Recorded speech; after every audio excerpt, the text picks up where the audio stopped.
Is everybody in? Is everybody in? The show is about to begin.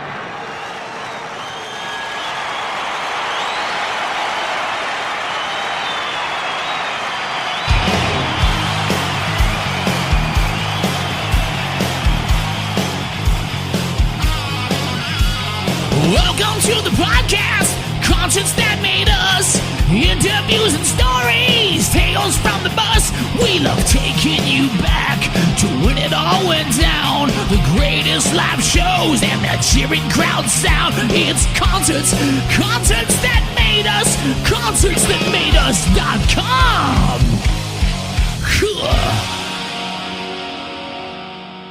Hey, this is Jeff Pilson, and I want you to tune in to Concerts That Made Us to see concerts that made me.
Silence is all it'll be. Silent winter.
Jeff Pilson, it is an absolute pleasure to have you on the show.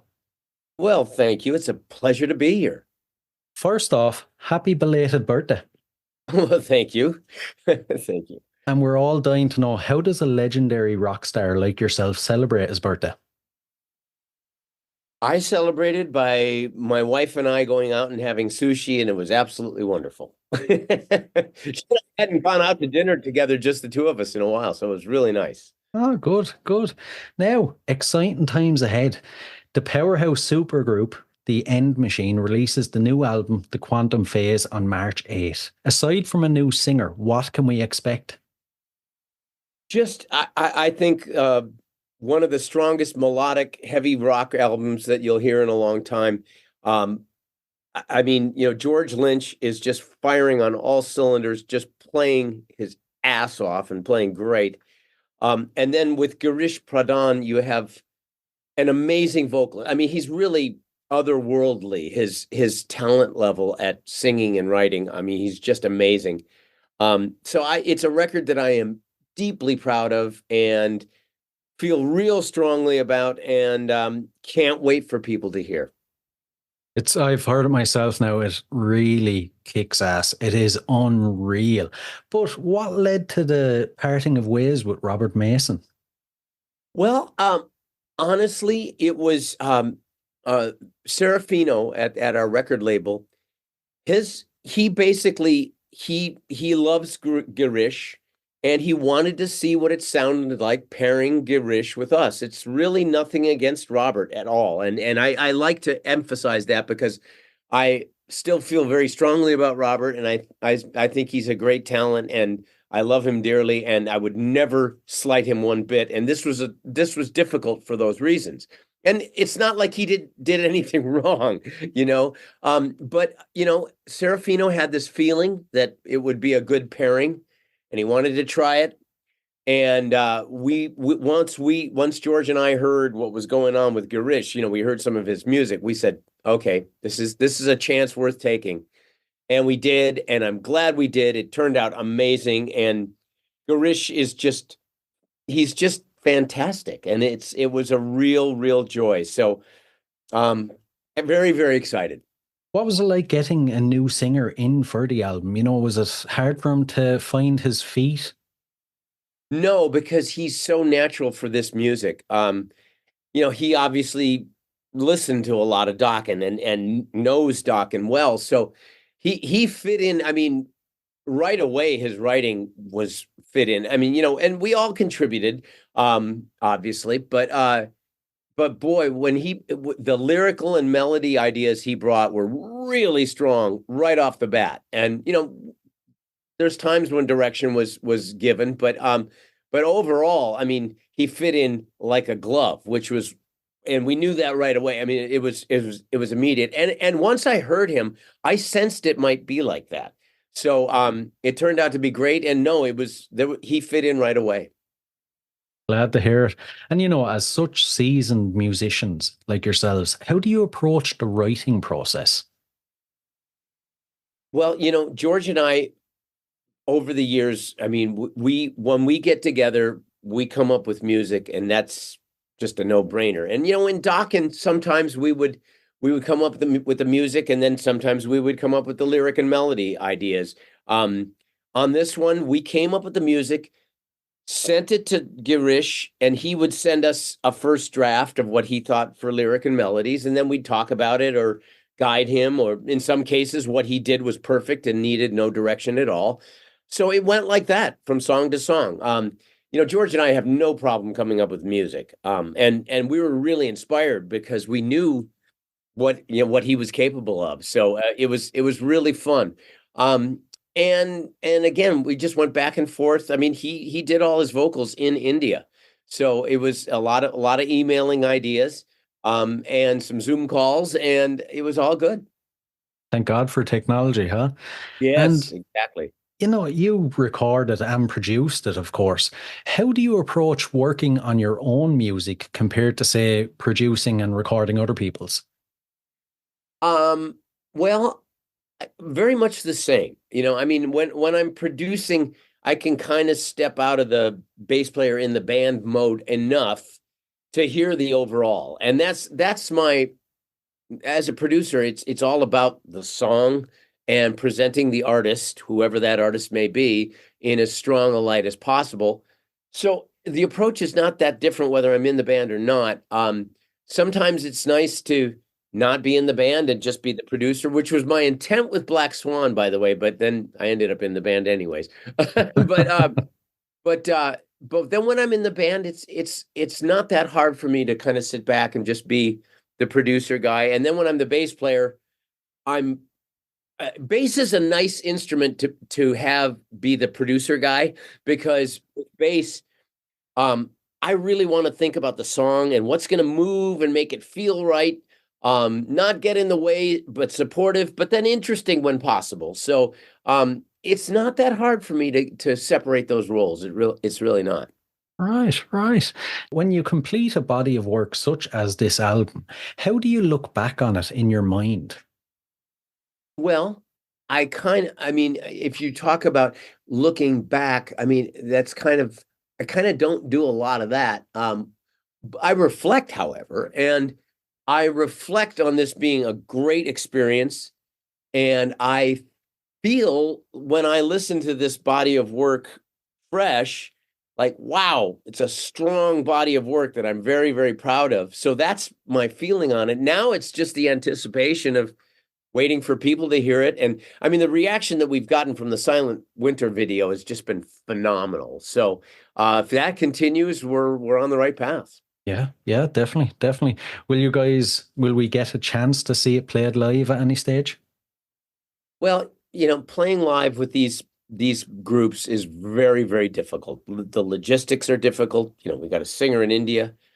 George is touring with his lynch mob constantly. This year, my touring with Foreigner is very extensive. So I don't see anything in the near future necessarily. But in 2025, George and my schedules both are going to open up a lot, because he doesn't plan on touring long lynch mob tours in 2025. And this is the last year that Foreigner's going to do long tours.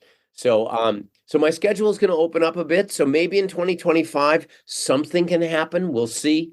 But in the meantime, I don't anticipate much for 2024 for these projects playing live. Like I say, I mean, Foreigner, starting March 1st, we got a pretty heavy duty touring schedule for the year.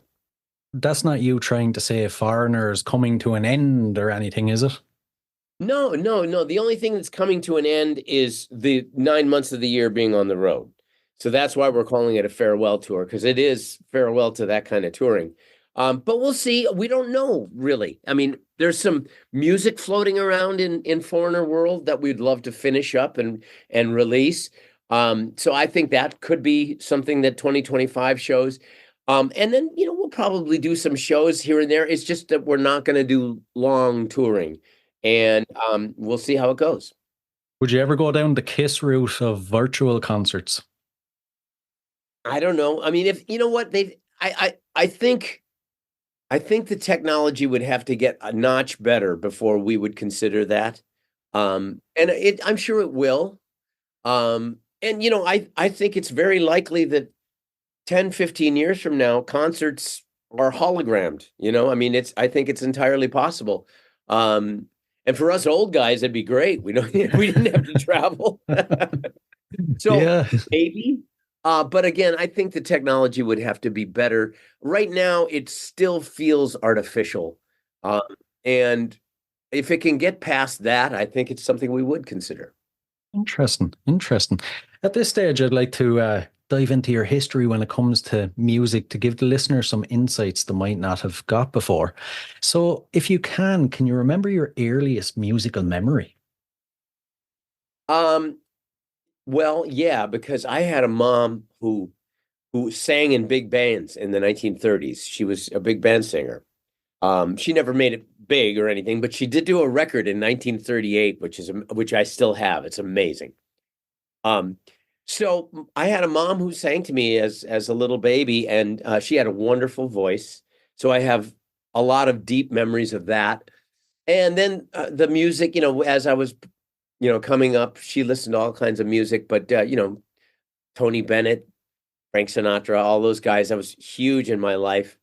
Um, and then, of course, at 6 years old, the Beatles came in, and everything changed at that point on. I mean, I clearly remember first hearing the Beatles because my now brother-in-law, he's been my brother-in-law for 57 years now. But anyways, he was dating my sister at the time. I was 6 years old. She was 16. And I remember answering the door and my brother-in-law being there. I mean, he was a 17-year-old kid, just excited. He's like, "Where's Nancy? Where's Nancy? I gotta play this new record. It's from the band from England. It's amazing. It's like nothing else you've ever heard." And Bob, I can remember his excitement. And I remember going in and him putting it on my sister's little Zenith turntable thing. And I remember hearing the music for the first time, and it was like another planet. It was like, what is this? It was so exciting. I mean, you'd have to be there to know how dull music was at the time before the Beatles, and when they came in, how just powerful, fresh, and exciting they sounded. It was light years away from anything else that was out there. I mean, remember, this was right before this. You had "How much is that dog in the window?" You had crap like that. So, I just remember, and I was instantly hooked. Instantly, and that memory is such a powerful one still to this day. Yeah. I know you said music was dull before it, but what about guys like Elvis and Chuck Berry and, rock and roll? But you got to remember that that had sort of subsided in America, certainly in America. I'm not really sure what it was like in the UK at the time, although I get the feeling it was a bit similar as well. And I think there was probably government people that were pushing to suppress rock music. They considered it dangerous. It was considered a real problem. So and there's that whole story of the day the music died when Buddy Holly and Richie Valens and the Big Bopper died in that crash, which was in '59, and how rock and roll kind of took a downslide as far as public awareness and exposure. So right before the Beatles, that stuff, you didn't think about Elvis. Elvis was doing crappy movies or whatever, and so Elvis wasn't really a thing. All the cool, Little Richards and all those, they weren't in the public eye as much right in late 1963, right before the Beatles came out. So, and I can remember that. And again, radio was really on the bland side. It had really gotten very bland. And I think rock and roll had scared a lot of people. And so it took the Beatles coming back, and then it was like a lightning bolt. Everything was different. I would have loved to have experienced that. You would have. I try and explain it to people like my daughter, who's a huge Beatles fan, but how could she understand what it was like? But I try and explain it to her, and she's fascinated by it. She wants to be a rock manager someday. And there's nothing more exciting than taking a band and breaking it big, like what the Beatles did. Yeah, exactly. As such a Beatles fan, then what did you think of the last song they put out there a couple of months ago? Well, I mean, I liked it. I mean, it's not the greatest Beatles song of all time, but it's kind of a nice little end to the whole thing. I think they did it beautifully. I mean, they only had so much to work with. And it feels like a real John Lennon song that the Beatles kind of worked up. So I thought it was a nice thing. I know some people hate it, but I happen to like it. And again, it's not my favorite Beatles song by any means, but I thought it was nice. I thought the video, they did a brilliant job. And it makes me emotional. And so, if that's got to be a good thing right there. Yeah, exactly. And growing up then, how did your local music scene kind of influence your sound? Wow. Well, I was a bit of an outsider because especially once I started getting into like progressive rock, like I went, when I was 16, I started turning into a total prog head, yes, ELP and Genesis and Gentle Giant. Those were that was my stuff. So I was a bit of an outsider, especially in the local music scene, although funnily enough, my best friend when I was growing up in my small town, my friend Tim, he and I are still real close. He lives 14 minutes away from me right now.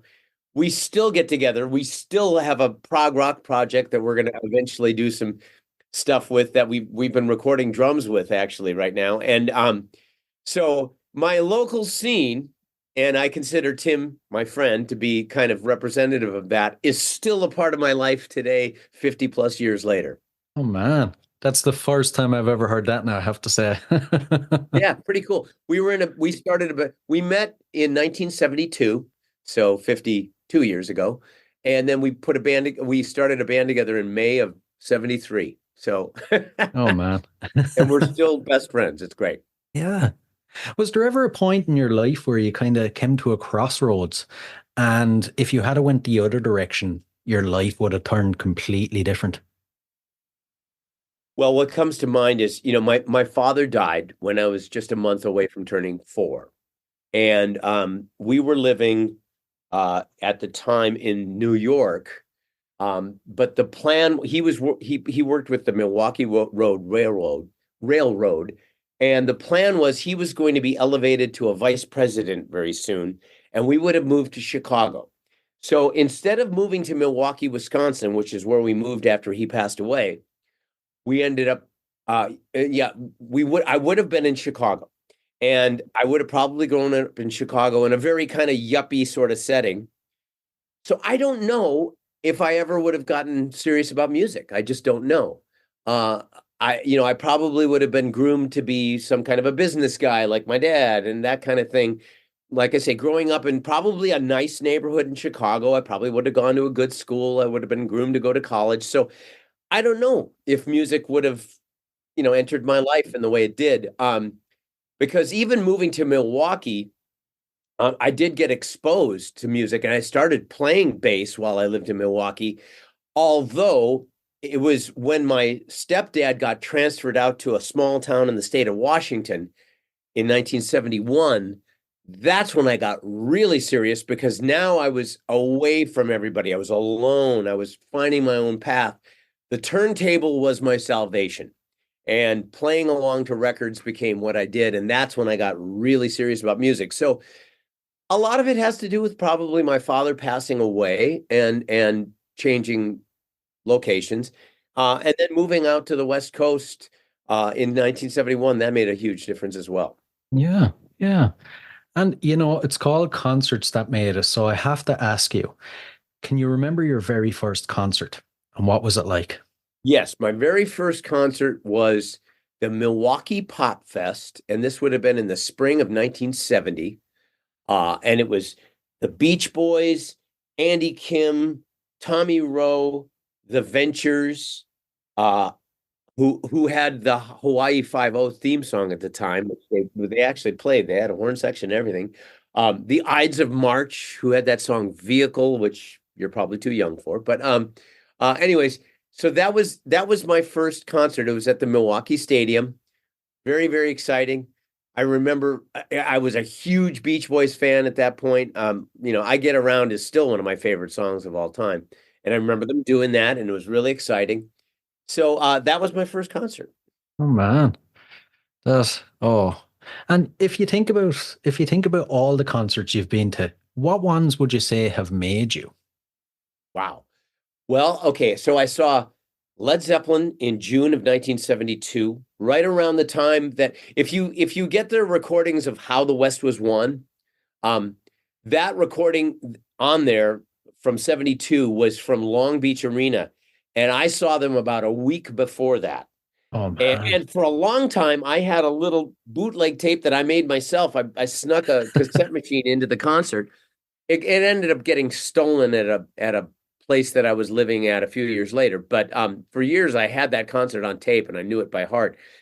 So that Led Zeppelin concert was very influential to me. That was a big deal. That really excited. I mean, it was. I was a Zeppelin fan beforehand, but then that cemented it, and I was a huge Zeppelin fan after that. Then I also, in the summer of 72, later on in the summer, I ended up seeing ELP for the first time, and that changed everything. I had no idea who or what they were. I was visiting my friends in Milwaukee because I'd moved away a year earlier. So I was back there visiting my friends, and somebody said, "Yeah, we got to go see Emerson, Lincoln, Palmer," is what they said. And I was like, "Okay, sure." And so we ended up going to the concert. And before the concert, I remember we went to this music store. It's still a famous music store in Milwaukee. And anyway, and we went there, and they said, "We have a Moog synthesizer, and this Emerson, Lincoln, Palmer, they use the Moog synthesizer." So I, for the first time, saw and heard a Moog synthesizer that day, and then at the music store, and then went to the concert that night and was blown away and became a prog head after that. So that concert really, really influenced me a lot. Yeah. Oh my God. What's the last concert you've attended? So, The last concert I attended. Wow, good question. Wasn't that long ago. Was it Ringo? We went to see Ringo and his All-Stars not that long ago. That might be the last concert I've been to. I think so. Yeah, it was great too. Ringo and the All-Stars, when he's got, Lukather up there and Edgar Winter and Colin Hay, and it was a fabulous show. yeah, I've always wanted to see Ringo on the All Stars. Yeah, they're so entertaining, and especially, I mean, Ringo's great, of course, and I'm a big fan. But what's really great is the songs that they do of the other artists that are up there, because they do a great job, and they tell stories, and it's just a great night of music and fun. Yeah, definitely, definitely. Are you able to totally switch off and enjoy the show? I think so. I think, there's a little bit of analysis that always goes on. You kind of can't help that. But when it's really good, I think I'm a fan, and I'm absorbed in the listening experience, and I try to as much as I can. Yeah, yeah. And the moment we're all waiting for, your own shows. If you think about it, will be hard now, but if you think about all the shows you've played over your career, is there one that sticks out as the best experience you've had? Not necessarily that. I can't necessarily think of a show that is the best experience I've had. I will tell you that the show that we did in late 07 at the O2 Arena in London, opening for Led Zeppelin, that was a very magical night. And that sticks out in my head as being a really powerful concert experience. I wasn't sure how, because the whole vibe around Led Zeppelin was so big. I mean, they shut down the internet because the 20,000 seats that were available, they had over 2 million requests, and it did. It shut down the internet. It was such a big deal. And the anticipation for Zeppelin was so great that I wasn't sure how people were going to be with us, because we played right before Zeppelin.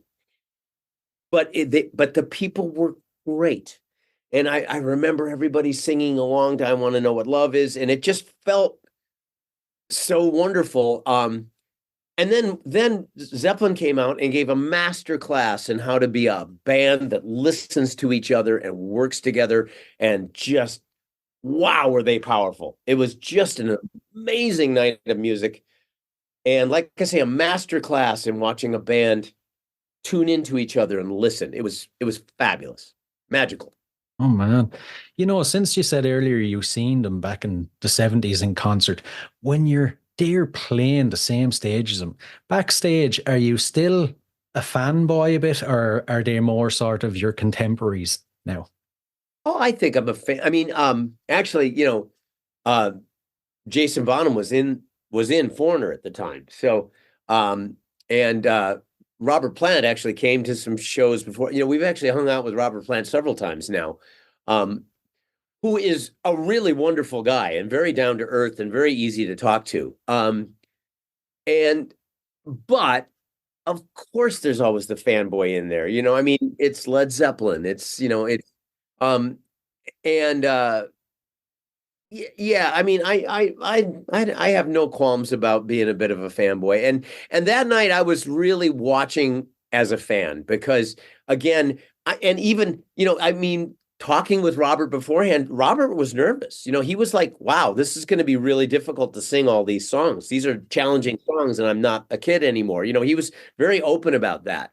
And it was fun. We talked about it, and I could feel his trepidation about it in some ways. And then he came out there and just delivered so powerfully. And you could feel how focused he was and how intent he was and how intent they all were.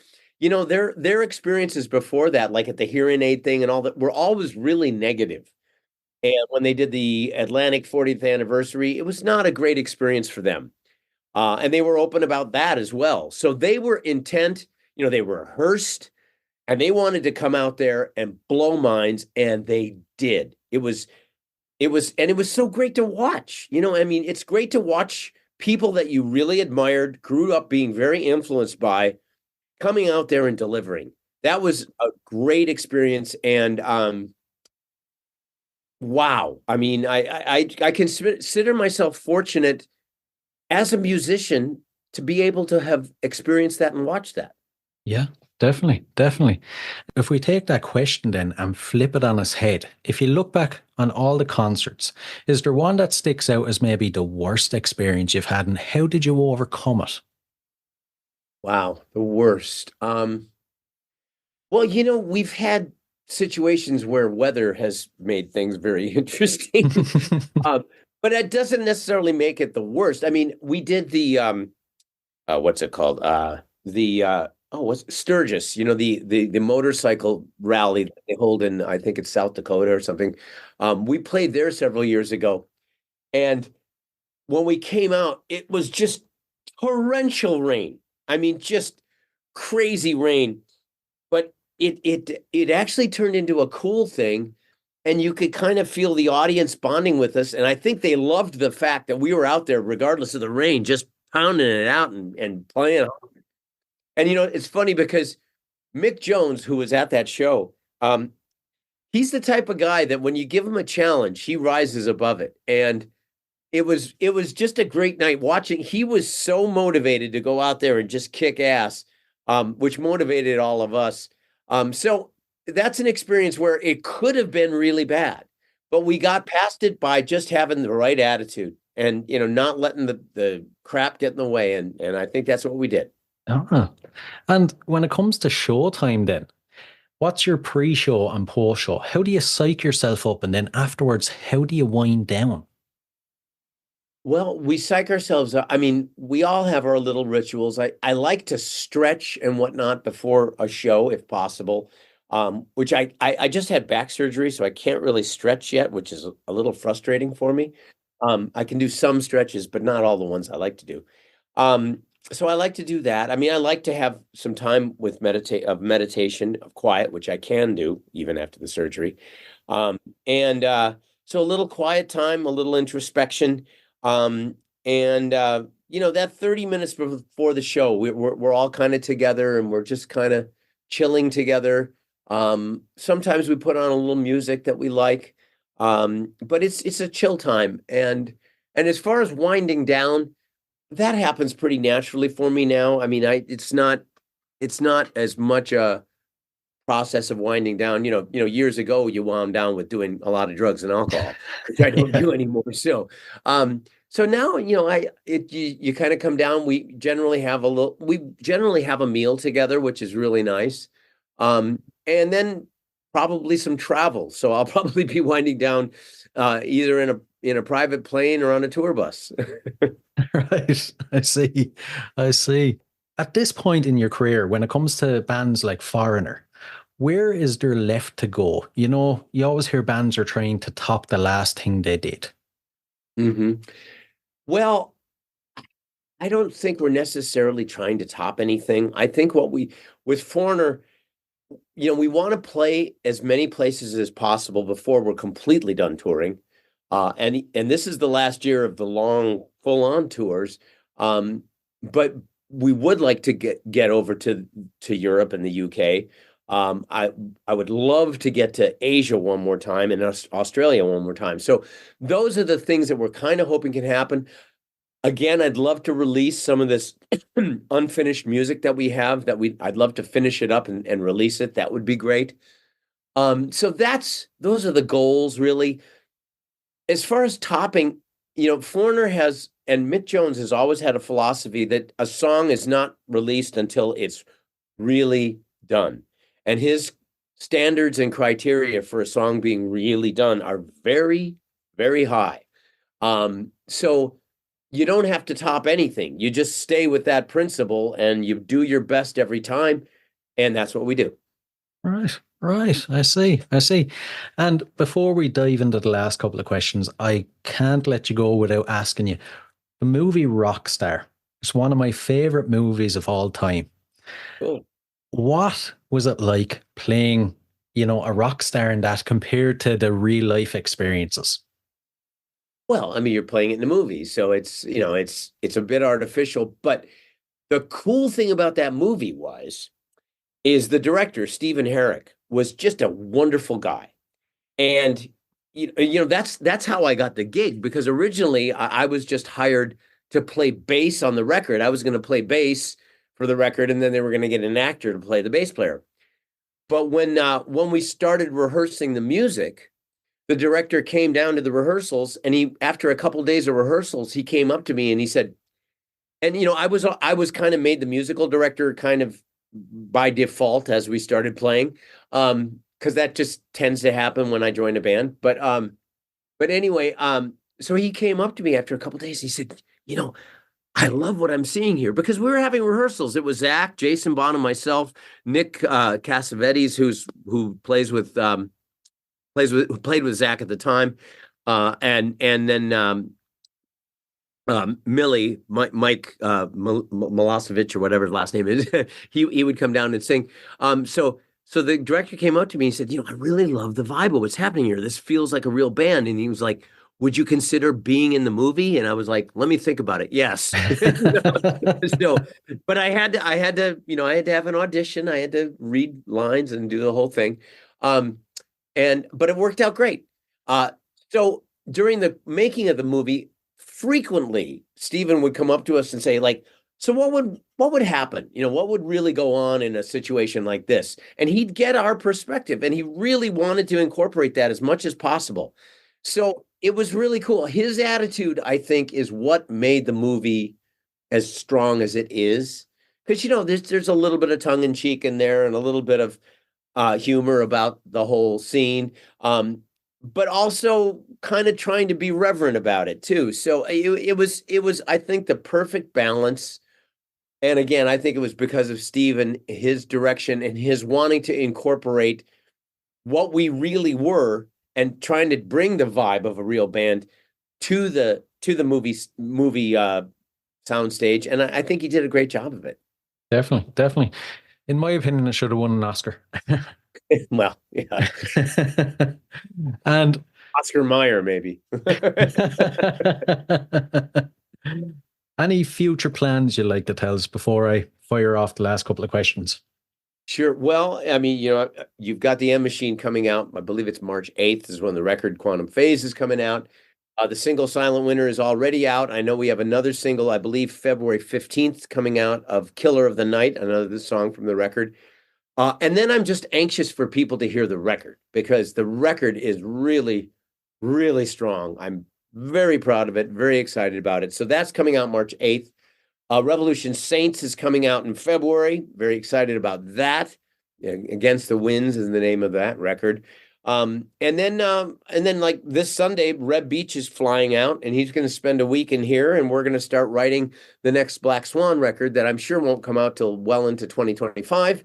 But starting to write that, which I'm really excited about. So, and then I start touring March 1st, and boy, I'm going to be touring a lot this year. Oh man, you're a busy, very busy man. I am, and I love it.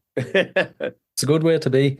Right, the last few. So these are a couple of random, interesting music questions, and I'm intrigued to see your answers. Is there anything in music history that happened that you thought, damn, I wish I could have done that? Well, yeah. I mean, I wish I could have written Stairway to Heaven. I think I know what you're getting at. I well, wow. Trying to decide what I mean, I think for me, I would still love to be involved in writing a classic song. I mean, some of the Dokken songs have had a life to them, which I'm very proud of. That's 40 years now. So that's kind of cool. But I would, my dream has always been to write a classic, so that's one of the reasons why working with Mick Jones has been so fascinating to me, because he's written a few now. Yeah, just a few. Yeah, they're gonna last. They're gonna last the test of time, and I would love to have done that. So I guess I just wish at some point, and I'm still gonna try, but to be involved in a classic song that's gonna live, for 100 years or whatever. That would be the ultimate. Yeah, yeah, definitely. Definitely. It's going to happen. It's definitely going to happen. The next one, if you could collaborate with any musician from history, who would it be and what sort of song would you create? Well, I would have loved to have collaborated with Keith Emerson on a really strong piece along the lines of something like a Tarkus, um, a concept piece. I would have loved to collaborate with him and bend the Greg Lake in the equation. That would have been a really satisfying thing for me. I like it. I like it. Yeah. And the final one. So, what song would appear on the soundtrack to your life? Wow. What one song? It's a very tough one. All right. Yeah. I mean, I'll tell you the song that makes me the most emotional is Clair de Lune by Debussy. That still to this day will bring me to tears every time. So if I had to pick only one song, I would probably pick that. It doesn't say a lot about my life necessarily, but for some reason there's an emotional connection to that song that's very, very powerful for me. And like I say, to this day, I will tear up when I hear that every time. Has to be that one. So, listen, Jeff, it has been an honor and a pleasure. Thanks a million. Oh man, that's great. Great interview. Absolutely wonderful. Pleasure to be with you. Been given everything under the sun.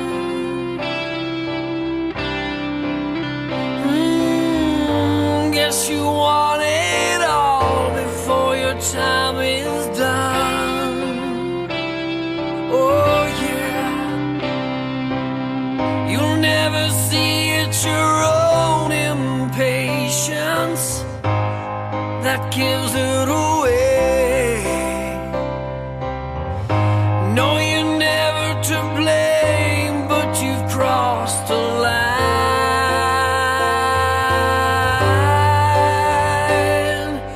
We are so divided, can't you see?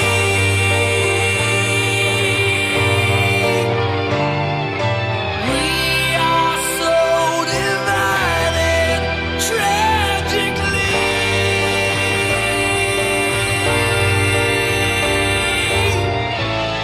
I know that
Hey guys, I really hope you enjoyed this episode. If you did, please rate and review us on iTunes and Spotify. And if you're interested in signing up to Band Builder Academy, use the link in the show notes below and enter the code CONCERTS and you'll receive 10% off. So, until next time, keep rocking.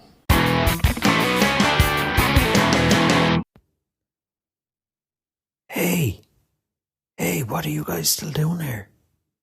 The show's over. It's over. You can go home. Go on. We'll see you next time. We'll be here. Bye.